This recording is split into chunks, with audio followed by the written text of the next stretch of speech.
Bonjour à tout le monde, bonjour à la Galerne, bonjour à tous les lecteurs qui vont regarder cette vidéo.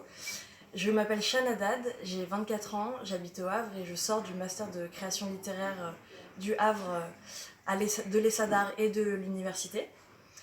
J'ai écrit un roman pendant les 2 ans que vous voyez ici, qui s'appelle Tony tout court et qui vient d'être édité aux éditions POL le 7 janvier 2021. Alors Tony tout court, ça se passe sur une seule journée. C'est l'histoire d'une jeune fille qui s'appelle Tony, qui vit son anniversaire, ses 20 ans, et qui le soir va voir un match de foot dans les tribunes d'un stade qu'elle aime énormément, qui se trouve au nord de la ville où elle se trouve. Elle parcourt toute la journée cette ville, une sorte d'errance, de quête, presque un chemin de croix. Et à la fin de la journée, elle se retrouve dans la tribune pour vivre son anonymat pleinement, pour vivre ses 20 ans pleinement, au milieu de tous ses supporters, à la fois hommes et complètement anonymes, complètement humains. Voilà pour la présentation. J'ai écrit ce texte en 2 ans à peu près. L'écriture a vraiment été dense. C'est une écriture très rythmée, avec des phrases très courtes.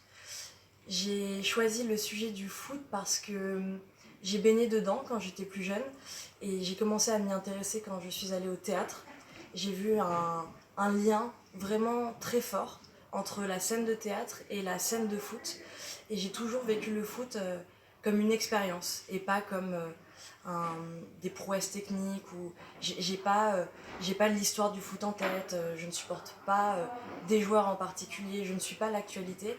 Par contre, j'ai trouvé que l'expérience corporelle était vraiment quelque chose de nouveau pour moi. Et je parle énormément du corps dans ce texte, du corps d'une jeune fille qui devient une jeune femme au long du livre, de l'histoire. Voilà ce que je peux vous en dire. Merci de vous y intéresser. Merci à la Galerne et à bientôt, peut-être.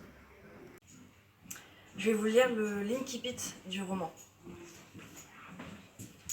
Tony se réveille un matin avec quelque chose entre le cœur et la gorge qui lui donne un air chagrin. Le matin, elle est sensible. C'est le matin d'un match, c'est un vendredi. Possible que Tony ait fait un mauvais rêve la nuit dernière, parce que cette chose qu'elle a entre le cœur et la gorge n'est pas là tous les matins. Certains matins, elle a cette chose, ce qui fait qu'elle connaît la sensation. Mais certains matins, elle ne l'a pas, et elle oublie que la chose existe.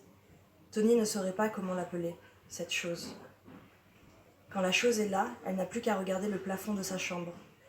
Ce n'est pas tout à fait qu'elle attend, c'est plutôt qu'elle laisse la chose prendre son corps et laisse son corps se réveiller et laisse son corps se connecter avec le monde qui a beaucoup avancé depuis hier soir. Mais aujourd'hui, c'est vendredi et c'est journée de match. Elle ne fait pas vraiment le lien entre le match et le quelque chose qui est entre son cœur et sa gorge et qui lui donne un air chagrin. On n'est pas obligé de faire le lien entre les deux, mais il est possible que les deux soient liés.